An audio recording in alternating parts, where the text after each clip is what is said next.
우리의 삶은 예측할 수 없는 강물과 같습니다.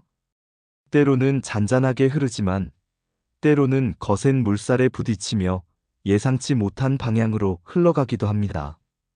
그 강물 위를 함께 떠내려가는 사람들 중에 가장 소중하고 가까워야 할 존재가 바로 가족, 특히 부모와 자녀 관계일 것입니다. 그런데 어느 순간 그 인연의 끈을 놓아야만 하는 아픔을 겪는 일들이 생겨나고 있습니다.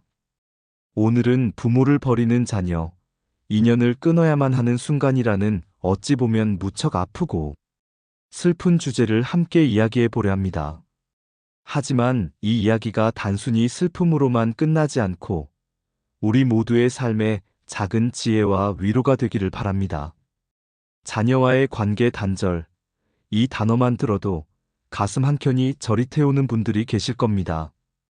예전에는 상상하기 어려웠던 일이지만 요즘 우리 사회에서는 부모와 자녀가 연락을 끊고 심지어 같은 공간에 살지 않는 이른바 절연 상태로 지내는 경우가 늘고 있습니다.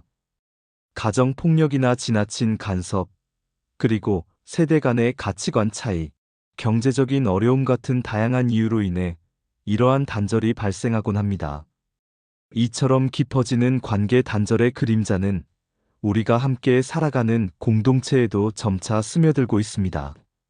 마음이 아픈 현실이지만 한국 사회에서는 부모와 자녀 간의 관계를 법적으로 완전히 끊어낼 수 있는 절차가 없다는 점도 우리가 알아두어야 할 사실입니다. 미국처럼 부모 분리 소송을 통해 법적으로 가족 관계를 정리하고 심지어는 가족관계 등록부에서 부모를 삭제하여 고아 상태가 되는 것과는 대조적으로 우리는 절연을 하더라도 법적으로는 여전히 가족이라는 끈이 남아 있습니다. 이 점이 때로는 또 다른 불안감과 어려움을 야기하기도 합니다. 법적 제약으로 인해 관계 단절의 완벽한 종결이 어려운 현실은 단절 이후의 삶을 더욱 복잡하고 힘겹게 만들기도 합니다.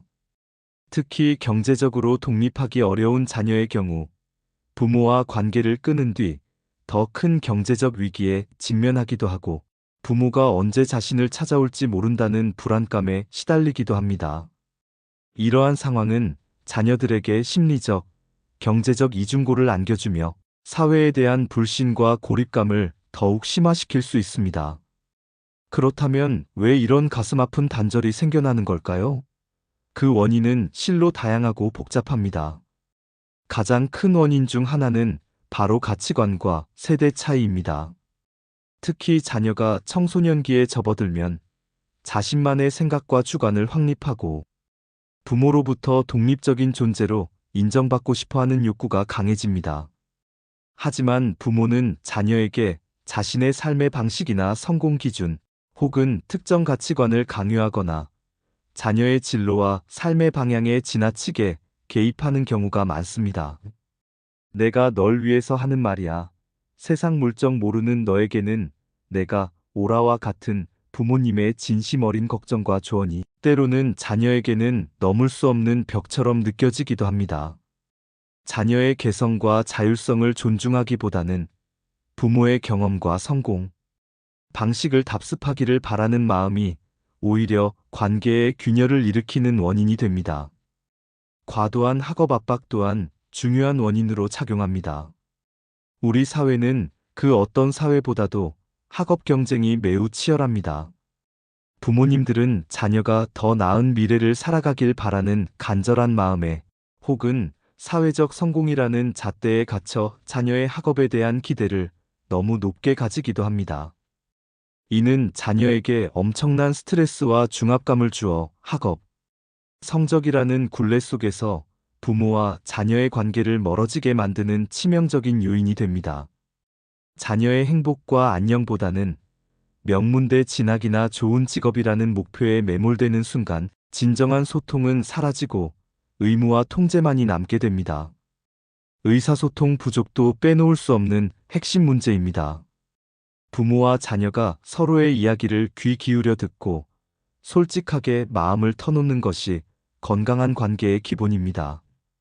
하지만 많은 경우 부모는 자녀의 이야기를 충분히 듣기보다는 훈계하려 들거나 자신의 생각만을 강요합니다. 반대로 자녀는 부모에게 속마음을 털어놓았다가 비난받거나 이해받지 못할까봐 두려워 점차 침묵하게 됩니다. 서로의 감정을 이해하지 못하고 솔직한 대화가 단절되면 오해와 불신, 그리고 갈등은 눈덩이처럼 불어나 결국 관계를 파괴하게 됩니다. 마음의 문을 닫는 순간 가족이라는 이름표는 무의미해질 수 있습니다.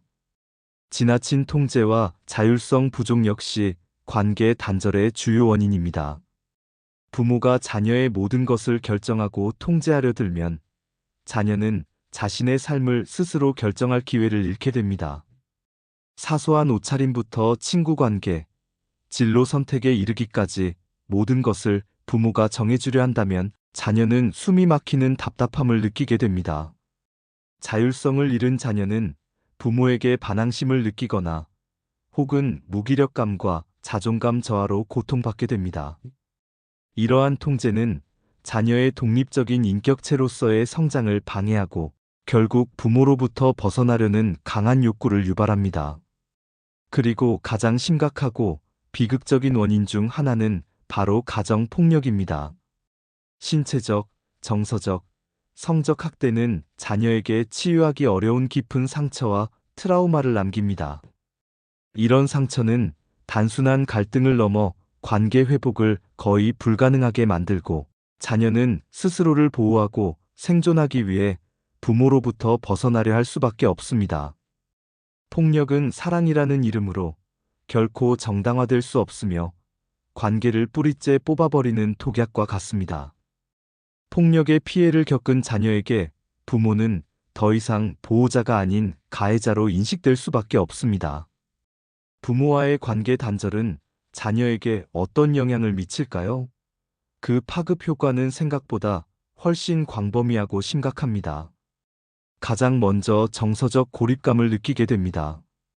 가족이라는 가장 기본적인 지지 기반이 사라진 자녀는 혼자라는 외로움과 불안감에 시달릴 수밖에 없습니다. 세상에 홀로 남겨진 듯한 깊은 고립감은 사회생활과 대인 관계에도 악영향을 미칩니다. 이러한 정서적 어려움은 심리적 문제로 이어지기도 합니다. 우울증, 불안장애는 물론이고 관계 단절의 충격으로 인한 외상 후 스트레스 장애 PTSD를 겪는 경우도 적지 않습니다. 어린 시절부터 이어진 갈등과 단절은 성인이 된 후에도 심리적 안정감을 저해하고 자아 정체성 형성에도 부정적인 영향을 미칠 수 있습니다. 또한 사회적 어려움을 겪을 수도 있습니다. 가족과의 단절 경험은 다른 사람들과의 건강한 관계를 형성하고 유지하는 데 어려움을 주기도 합니다. 타인에 대한 불신, 정서적 회피, 혹은 과도한 의존 등 다양한 형태로 나타날 수 있으며 이는 사회 적응과 직업 생활에도 악영향을 미칩니다. 더 나아가 부모와의 단절된 관계는 나중에 자신이 가정을 꾸렸을 때도 부정적인 영향을 미칠 수 있습니다. 건강하지 못한 가족 관계의 경험이 되풀이되어 아픈 관계가 마치 대물림되듯 자신의 자녀에게도 영향을 미칠 가능성도 배제할 수 없습니다. 이는 마치 메비우스의 띠처럼 반복되는 고통의 연결고리가 될 수 있습니다. 그렇다고 부모님들이라고 해서 마음이 편한 건 아닙니다. 자녀와의 관계 단절은 부모에게도 깊은 고통과 상실감을 안겨줍니다. 자녀를 향한 기대와 사랑, 그리고 함께했던 추억들이 한순간에 사라지는 듯한 허무함과 절망감을 느끼게 됩니다. 특히 노년기에 접어들어 자녀와의 관계가 단절되면 외로움은 물론 경제적으로도 큰 어려움을 겪을 수 있습니다. 노후를 함께 의지할 존재가 사라진다는 것은 삶의 큰 부분을 잃는 것과 다름없습니다. 이렇게 아픈 관계 단절을 겪고 있다면 우리는 어떻게 해야 할까요? 그 아픔을 치유하고 더 나은 미래를 향해 나아가기 위한 노력이 반드시 필요합니다. 첫째, 전문가의 도움을 받는 것이 중요합니다. 혼자서 감당하기 어려운 감정의 상처는 심리 상담이나 치료를 통해 전문가의 도움을 받는 것이 현명합니다. 전문가의 객관적인 시선은 관계 단절의 근본적인 원인을 파악하고 내면의 상처를 치유하며 건강한 대처 방안을 모색하는 데 큰 도움이 됩니다. 단순히 감정적인 문제를 넘어 관계의 역동성과 개인의 심리 상태를 면밀히 분석하여 가장 적합한 치유의 길을 제시해 줄 것입니다. 둘째, 의사소통 개선을 위한 노력이 필요합니다.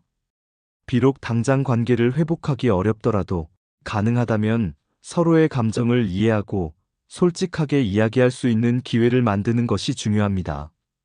이는 일방적인 대화가 아니라 상대방의 말을 경청하고 자신의 감정을 차분하게 전달하는 연습이 필요합니다. 작은 한마디라도 진심을 담아 전하는 노력은 얼어붙은 관계의 벽을 조금씩 허물어뜨릴 수 있습니다. 직접적인 만남이 어렵다면 편지나 메시지를 통해서라도 마음을 전하는 것도 한 방법이 될 수 있습니다. 셋째, 객관적인 시각으로 문제를 바라보는 자세가 필요합니다. 가족 문제라고 해서 무조건 우리 집안의 일로만 치부하고 숨기기보다 때로는 외부의 지지나 개입을 통해 객관적인 시선으로 문제를 해결해 나가는 것도 방법입니다. 신뢰할 수 있는 친구, 친척, 혹은 사회, 복지사 등의 도움을 받아 문제의 본질을 파악하고 해결책을 찾아 나서는 용기가 필요합니다. 객관적인 시각은 감정적으로 얽혀있는 문제를 냉철하게 분석하고 합리적인 대안을 찾는 데 결정적인 역할을 합니다. 넷째, 법적 지원이 필요한 경우도 있습니다. 특히 가정폭력 등으로 인해 심각하게 고통받았다면 망설이지 말고 법적 지원을 통해 자신을 보호하고 안전을 확보하는 것이 우선입니다. 법률 전문가의 도움을 받아 필요한 조치를 취하고 더 이상의 피해를 막는 것이 중요합니다. 이는 자신을 위한 정당한 방어이자 건강한 삶을 위한 필수적인 과정입니다. 다섯째, 관계 개선 프로그램에 참여해보는 것도 좋은 방법입니다. 부모와 자녀 관계 개선을 위한 다양한 프로그램들이 있습니다. 이러한 프로그램들은 단순히 관계를 회복하는 것을 넘어 서로를 이해하고 존중하며 건강한 관계를 지속적으로 유지할 수 있는 방법을 배우는데 큰 도움을 줄 것입니다. 전문가의 지도를 받으며 왜곡된 소통 방식을 바로잡고 감정 표현의 기술을 익히는 과정은 관계 회복의 중요한 밑거름이 됩니다. 마지막으로 우리 사회 전체의 사회적 인식 개선이 절실히 필요합니다. 단순히 혈연이라는 이유만으로 무조건적인 이해와 희생을 강요하는 문화는 이제 바뀌어야 합니다. 가족은 사랑과 존중을 기반으로 한 관계여야 하며 일방적인 의무나 구속이 되어서는 안 됩니다. 다양한 가족 형태를 인정하고 개인의 자율성을 존중하는 사회적 분위기를 조성해야 합니다. 더 나아가 위기에 처한 가족을 위한 사회적 지원 시스템을 강화하고 가족 간의 갈등이 심화되기 전에 개입할 수 있는 상담 및 치유 인프라를 확충해야 합니다. 가족이라는 이름으로 서로에게 상처를 주지 않고 존중하고 이해하는 건강한 관계를 만들어가는 것이야말로 우리 사회가 지향해야 할 가치입니다. 오늘 이 이야기가 아픔을 겪는 분들에게는 작은 위로가 되고 아직 가족이라는 이름으로 함께하고 있는 분들에게는 관계를 더욱 소중하게 가꿀 수 있는 계기가 되기를 진심으로 바랍니다.